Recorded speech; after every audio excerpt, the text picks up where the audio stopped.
The lights in the great meeting hall of Nexus Prime flickered as Ambassador Kethavar stepped forward. His tall, crystal-like body glowed with pale blue patterns that showed his fear. Around him, hundreds of alien beings from across the galaxy sat in silence.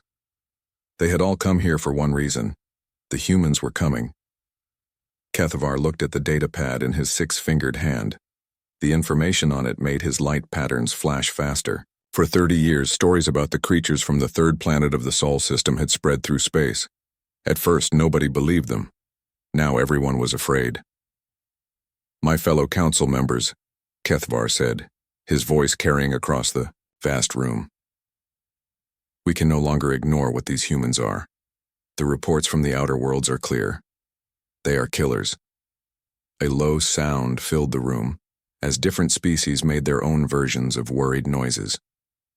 The Vorthak delegate, a creature that looked like a giant insect, clicked his mandibles together. The peaceful Ilarians, with their flower-like faces, turned pale pink with fear. Kethavar touched his datapad, and images appeared in the air above the council. The first showed a human settlement on a world covered in ice. The temperature readings showed numbers that would kill most species in minutes, yet the humans were building cities there. "Look at where they choose to live," Kethavar said. "Worlds that would destroy us in hours. They call it home." The next image showed a human mining colony under attack by space pirates. Security footage captured what happened next. Instead of running or hiding, the human miners picked up tools and fought back. They drove off trained killers using nothing but mining equipment and pure fury. "They do not retreat," Kethavar continued. "They do not surrender.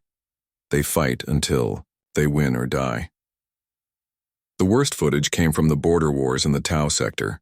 Human military forces had been hired to help defend trade routes. The video showed human soldiers charging straight into plasma fire. When their friends fell, they did not leave the bodies behind. They carried their dead and wounded with them, even when it meant certain death. Council leader Yisha of the Ilarian Federation stood up slowly. Her petal-like features were now deep red with alarm. "Ambassador Kethavar, are you saying these humans feel no fear?" "Worse," Kethavar replied. "They feel fear, but they ignore it. Our intelligence shows they have emotions, but they use them as weapons. They get angry and become stronger. They love their comrades and become more dangerous to protect them." The Vorthak war leader Zixthai stepped forward with heavy footsteps. His armor clinked as he moved. "I have seen the recordings from our merchants. These humans form bonds with their weapons. They give names to their ships and tools. They treat machines like family members." "That is not the strangest part," Kethavar said, bringing up new data. "They sing when they go into battle. They tell jokes when they are dying. They refuse medical treatment so others can be saved first. What kind of creature does this?" The hall grew quiet as everyone considered this information. The humans sounded like monsters, but monsters that cared about each other. It was confusing and terrifying. "There is more," Kethavar said. "They come from a death world. Their planet is covered in creatures trying to kill each other. The humans are not even the strongest creatures there. Yet somehow they became the rulers of their world." Images of Earth's wildlife filled the air. Massive predators with huge teeth. Tiny creatures filled with deadly poison. Plants that could eat animals. Weather that could destroy cities in hours. The assembled aliens looked at the images with horror. "How do they survive on such a world?" asked a delegate from the peaceful Kalari system. "They adapt," Kethavar said. "They change, they learn. And now they want to bring that ability to the stars." The final set of images showed human ships moving through space. They were not the largest or fastest ships, but they went everywhere. Human exploration teams had been spotted in systems that other species considered too dangerous to visit. They landed on worlds that should have killed them and somehow made them work. "They are spreading," Kethavar said. "Every month they reach new systems. Every year they build new colonies.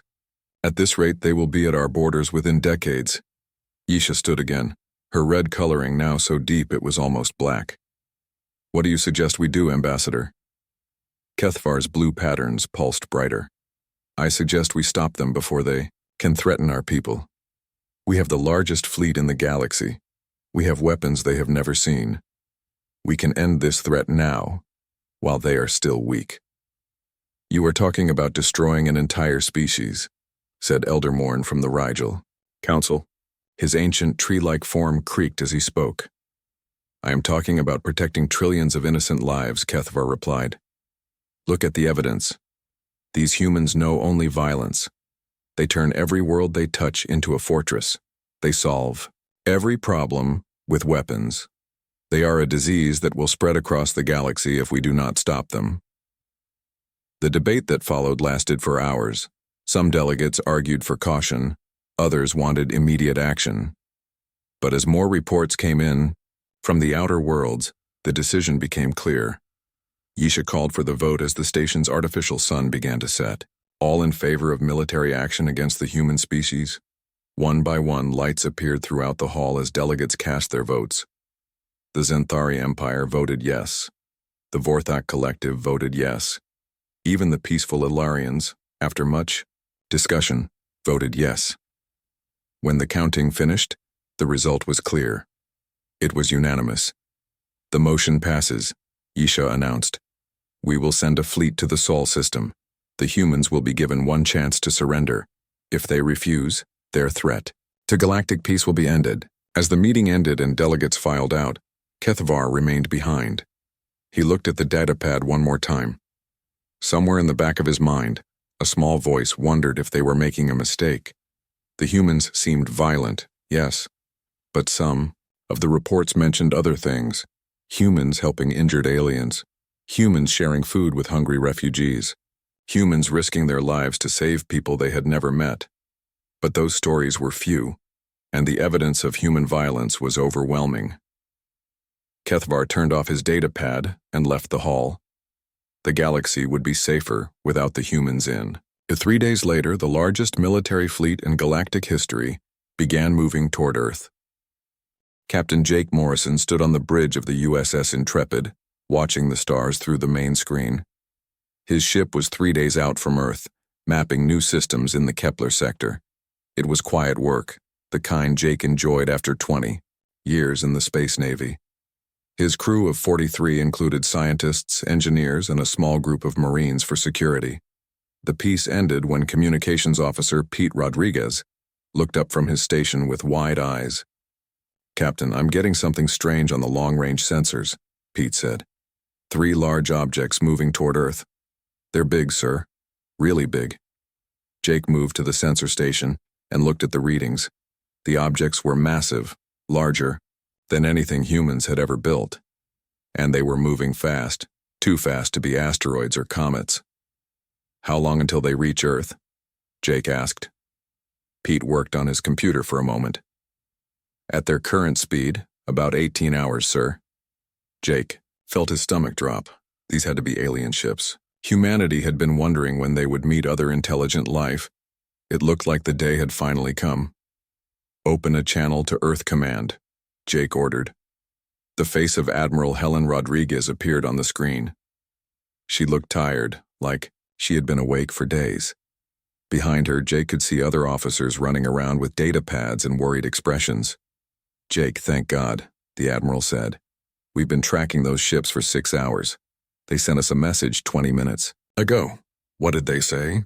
Jake asked, though he was afraid to hear the answer. Admiral Rodriguez looked even more tired. They told us to surrender. They called us Death Worlders and said our aggression ends now. Jake, they have weapons locked on every human colony and space station. We're talking about millions of lives. Jake felt his crew behind him go quiet. Through the corner of his eye, he saw Staff Sergeant Lisa Kane step forward from where she had been standing near the door. What are your orders, Admiral? Jake asked. I'm sending you the alien fleet's position, Admiral Rodriguez said. I want you to intercept them. Try to make contact. Try to talk to them before they reach Mars. Ma'am, the Intrepid is an exploration ship, Jake said. We're not built for combat. I'm not asking you to fight them, Captain. I'm asking you to talk to them. Maybe we can avoid a war. Jake looked around his bridge. His crew was scared, but they were professionals. They would do their duty. Understood, Admiral. We'll make contact. "One more thing, Jake," Admiral Rodriguez said. "According to their message, they seem to think we're some kind of monsters. They believe we're a threat to the galaxy. Try to show them we're not." The screen went dark, and Jake turned to face his crew. Communications Officer Rodriguez was already working to track the alien ships. Navigator Sarah Williams was plotting an intercourse course. Everyone was doing their job, but Jake could see the fear in their eyes. "Sergeant Kane," Jake called. Lisa Kane stepped forward. She was 32 years old with short brown hair and the kind of steady eyes that made people trust her. She had been a military police officer before joining the deep space program. Jake knew she had studied alien cultures in college, back when that was just theory. "Yes, sir?" "What do you think about this situation?" Jake asked. Kane thought for a moment. "Sir, if they think we're monsters, then someone has been telling them stories about us. The question is, what kind of stories?" "The border wars," said Chief Engineer Mark Davis from his station. "The mining colony fights, the pirate battles. We've been fighting for 30 years out here." "But we were defending ourselves," Kane said. "We were protecting trade routes and colonies. Maybe they don't see it that way." Jake nodded. Maybe they only heard about the fighting, not about why we were fighting. The next few hours passed quickly. The Intrepid changed course and pushed its engines to maximum speed. The crew worked to learn everything they could about the alien ships. The vessels were huge, at least 10 times larger than anything humans had built. Their technology was clearly more advanced than Earth's. As they got closer, the aliens sent another message. It was in broken English, like they had learned the language from old radio signals. "Human ship, you will stop and surrender. You will not interfere with our mission to end your species' threat." Jake looked at Kane. "Sergeant, I need someone to go over there and talk to them. Someone who understands diplomacy." "I volunteer, sir," Kane said immediately. "Lisa, these aliens want to kill us all.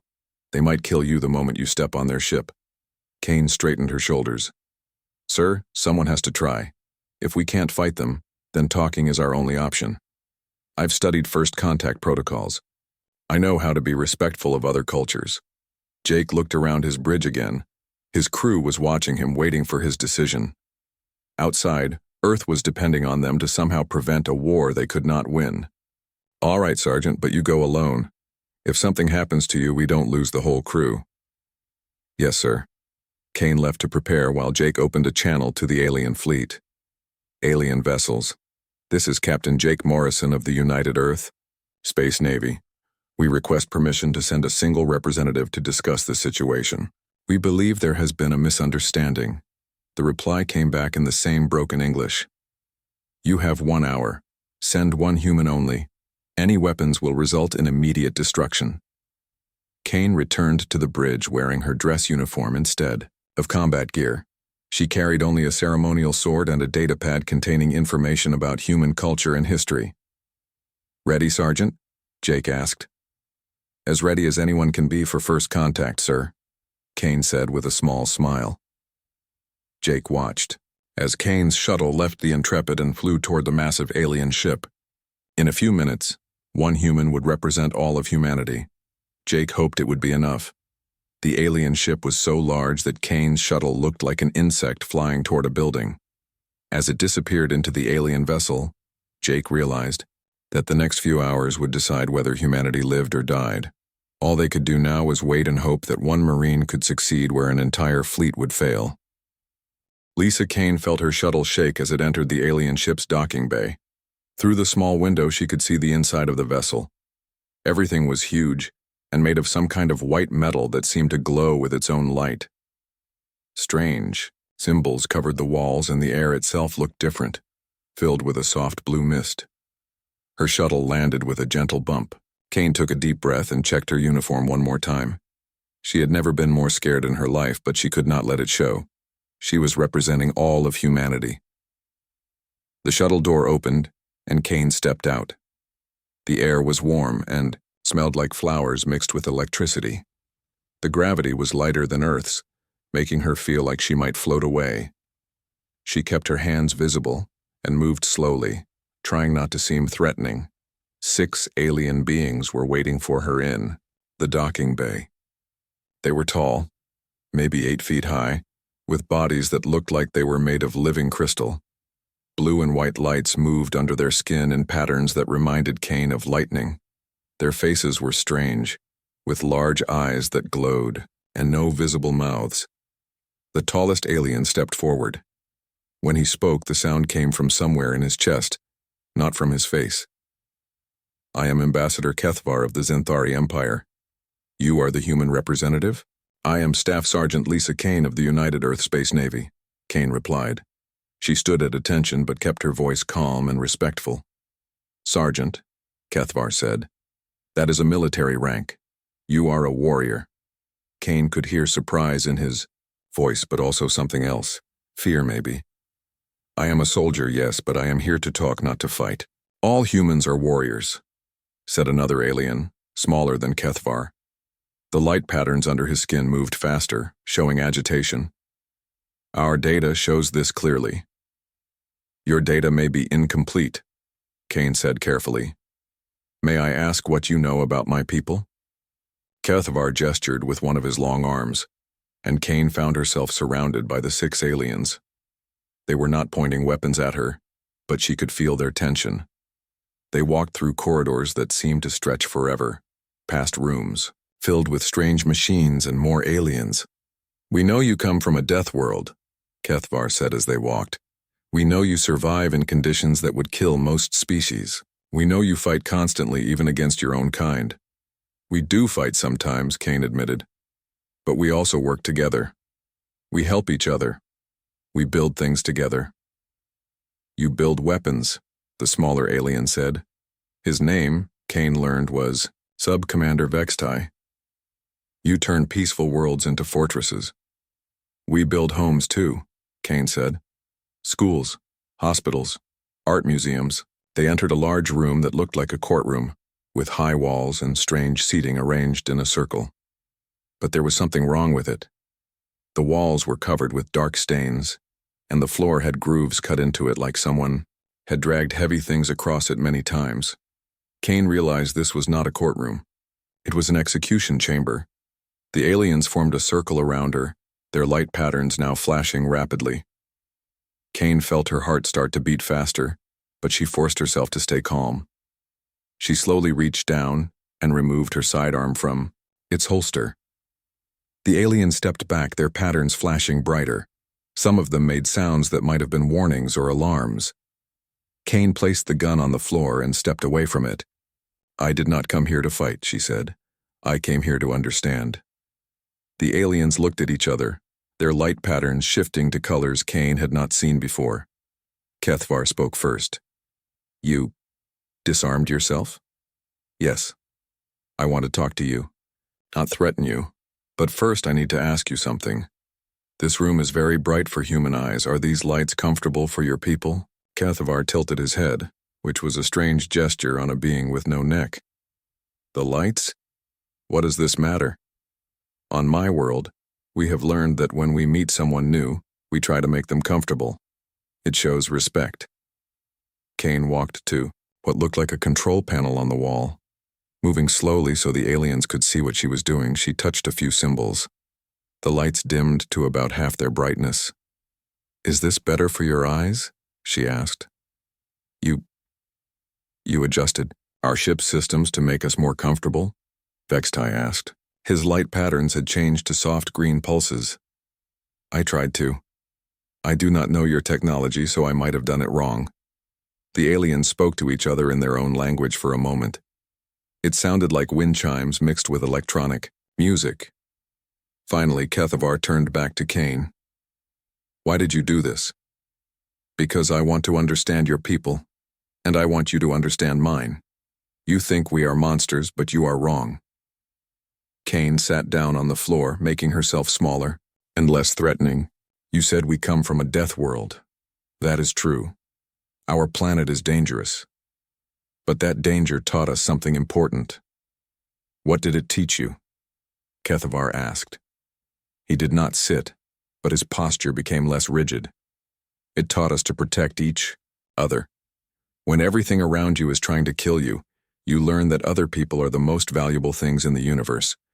We fight, yes, But we fight to protect our families, our friends, our homes. Kane pulled out her data pad and showed them pictures of Earth. Not the dangerous animals or violent storms, but human cities, children playing in parks, doctors working in hospitals, teachers in classrooms. These are also humans, she said. We are not just warriors. We are parents and artists and farmers and engineers. We make music and write stories and fall in love and raise children. Vextai moved closer to look at the pictures. These small humans, he said, pointing at an image of children. They are offspring. We call them children, yes. They look helpless. They are. For many years, human children cannot take care of themselves, so adults protect them and teach them and love them. Kane showed them more pictures. Humans helping after natural disasters. Humans taking care of sick people. Humans working together to build space stations and explore the stars. This is also what humans do, she said. We help each other. The room grew quiet. The aliens' light patterns had shifted to slower, calmer colors. Kethvar finally spoke. Your data pad, he said. It contains more information about your species? Everything I could fit, Kane said. Our history, our art, our science, our hopes for the future. I brought it so you could see who we really are. She held out the data pad. After a moment, Kethvar reached out and took it. We will study this, he said. But first, you must answer our questions about human aggression. Kane nodded. I will answer anything you want to know. For the first time since arriving on the alien ship, Kane felt a small spark of hope. The questions started immediately. Kethvar and his officers took turns asking Kane about human behavior, and she answered each one as honestly as she could. Why do humans sing when they go into battle? Asked Vextai, his crystal body flickering with curious yellow lights. Kane thought about this. Music helps us stay brave when we are scared. It reminds us that we are not alone. When soldiers sing together, they feel connected to each other. But your warriors also sing when they are dying, Kethvar said. Our intelligence reports show humans singing even as their life signs fade. Yes, Kane said quietly. Sometimes people sing to comfort themselves. Sometimes they sing to let their friends know they are not afraid. It is a way of saying goodbye. The aliens exchanged glances, their light patterns shifting to soft blue colors. This was clearly not what they expected to hear. What about your weapons? Asked another alien, whose name was Officer Zafara. She was younger than the others, with brighter, faster light patterns. You give them names like they are living beings. Kane smiled. Some soldiers do that, yes. When you depend on something to keep you alive, it becomes important to you. Like a friend. Friends? Zafara's lights pulsed faster. You are friends. With tools? Not exactly. But when something helps protect you and your teammates, you feel grateful to it. Naming it is a way of showing respect. For the next 2 hours, the questions continued. Kane explained human customs, human emotions, and human motivations. She told them about families and how humans cared for their children. She explained about art and music and literature. She showed them recordings of humans helping each other during disasters. Slowly, she began to see changes in the aliens. Their light patterns became calmer. They asked more questions about human culture and fewer about human weapons. Kethvar even asked about human food, which seemed to fascinate him. But the biggest change came when Kane noticed something wrong with Officer Zafara. The young alien had been asking many questions, but now she sat quietly in the corner. Her light patterns had changed to deep purple colors that pulsed very slowly. She looked sad, if aliens could look sad. Kane had been trained to notice when people were in distress. It was part of her job as a military police officer. The same instincts that helped her spot troubled soldiers told her that Zafara was hurting. Officer Zafara, Kane said gently. Are you all right? The other aliens looked surprised. Zafara's lights flickered brighter for a moment, then went back to the sad purple. I am functional, Zafara said, but her voice sounded hollow. Kane stood up slowly and walked toward the young alien, The others watched her carefully, but they did not try to stop her. You seem upset about something. In human culture, when someone is sad, we try to help them feel better. Help? Zephara looked up at Kane with large, glowing eyes. Why would you want to help me? I am your enemy. Kane sat down next to Zephara, being careful not to touch her in case that was not allowed in alien culture. You do not feel like my enemy, Kane said. You feel like someone who is hurting. For a long moment, Zephara said nothing. Then, in a very quiet voice, she spoke. My nest sibling was lost 3 cycles ago. A mining accident in the Vega system. The asteroid collapsed and buried 17 workers. We could not recover the bodies. Kane felt her heart ache for the young alien. I am so sorry for your loss. Loss?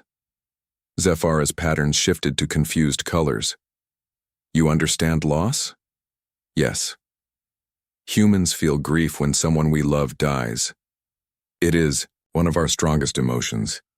Kane reached into her pocket and pulled out a small metal object. It was a locket that contained a picture of her brother, who had died in a shuttle accident 5 years earlier. This is my brother Danny, Kane said, showing Zephara the picture. He died when I was 27. I still miss him every day. Zephara looked at the picture, then at Kane. You carry a memory of your dead sibling? Many humans do this. It helps us remember the good times we had together. But does it not make the grief stronger? Kane considered this. Sometimes. But it also reminds us that love does not die just because someone is gone. The love remains. Zephara's light patterns began to change, shifting from purple to a warm orange color. Tell me about your nest sibling, Kane said. For the next hour, Zephara talked about her sister. She had been an engineer who loved to build things. She had designed new mining equipment that was safer than the old tools. She had been working to make mining colonies more comfortable for workers when the accident happened. As Zephara spoke, Kane listened carefully. She asked questions about the sister's work and her personality.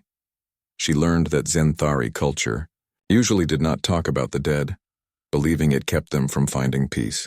In human culture, Kane said, we believe that talking about people we have lost helps keep their memory alive.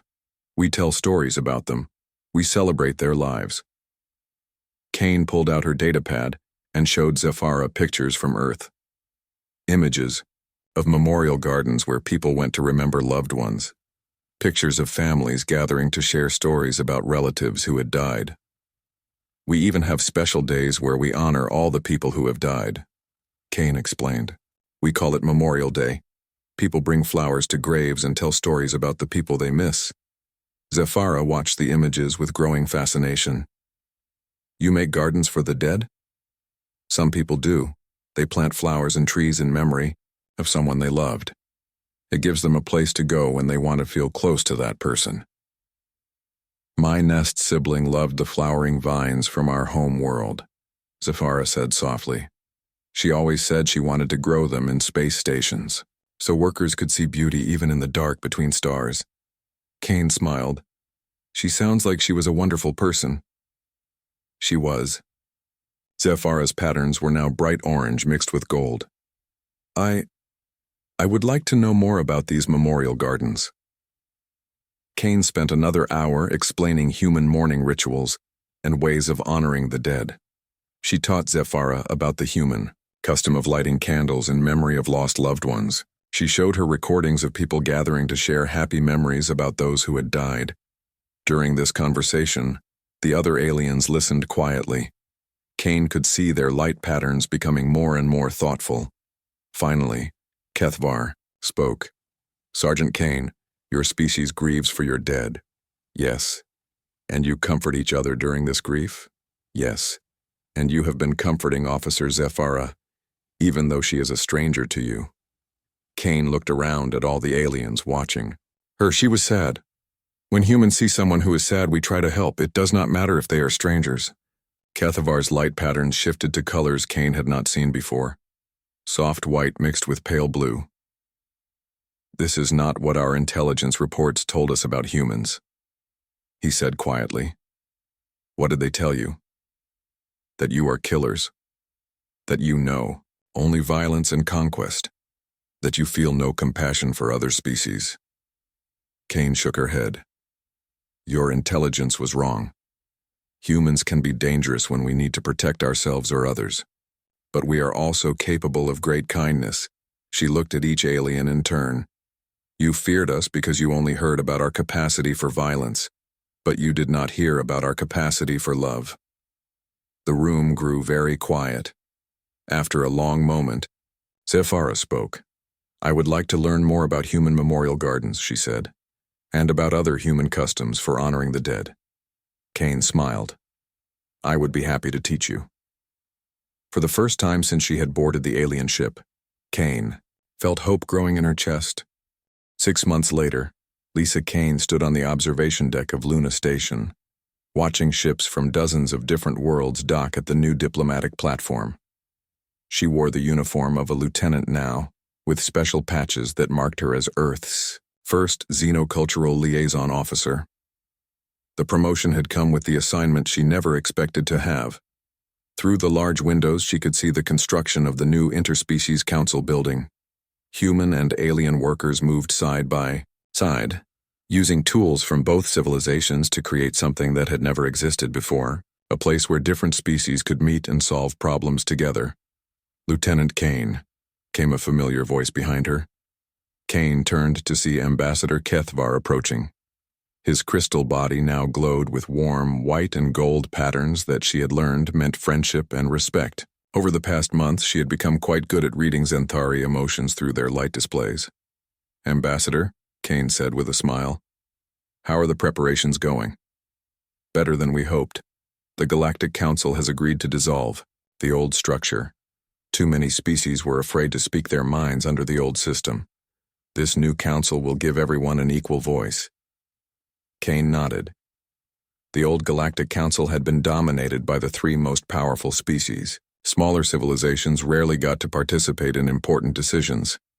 The new Interspecies Council would be different. Every species would have representatives, and decisions would be made by cooperation instead of force. Any word from the Forthak Collective? Kane asked. Kethvar's patterns shifted to amused colors. Commander Zixthai arrived this morning. He wants to discuss hiring human military advisors. For conquest? Kane asked, concerned. For defense. The Vorthak have always been warriors, but they have learned something from watching humans. They want to know how to fight to protect instead of fighting to conquer. Kane smiled. That was one of the biggest changes over the past 6 months. As more alien species learned about human culture, they began to understand the difference between aggression and protection. Humans fought hard, yes, but they fought for specific reasons. To defend their homes, to protect innocent people, to stop bullies from hurting others. Lieutenant Kane, there is someone here who wants to see you, Kethvar said. He gestured toward the docking bay, where a familiar figure was walking toward them.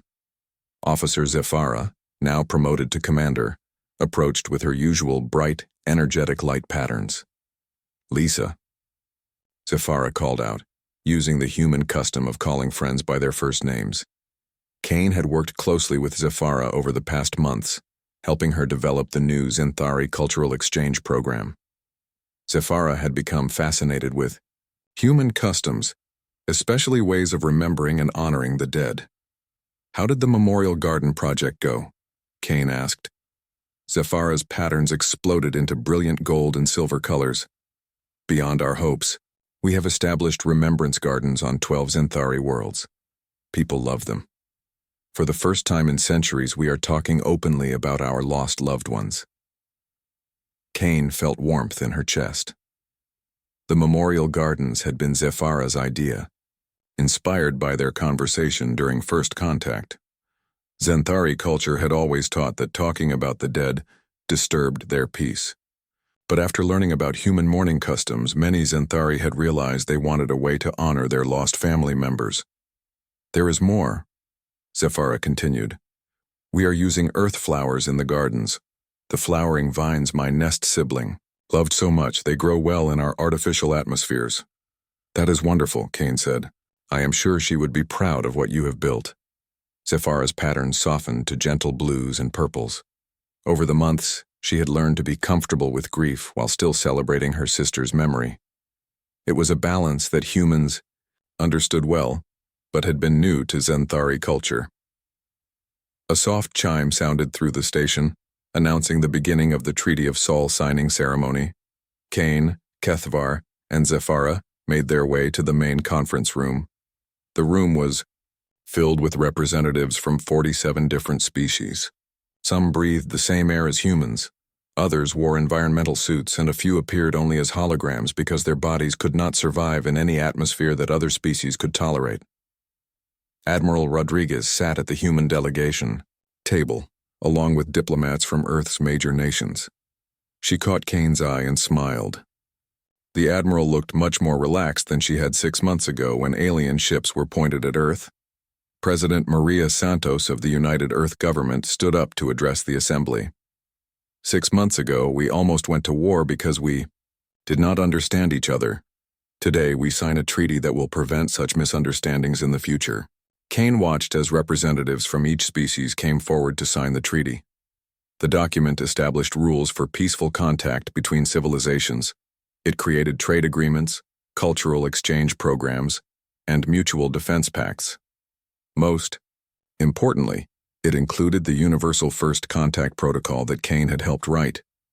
The protocol required that before any species made judgments about another, they had to engage in cultural exchange.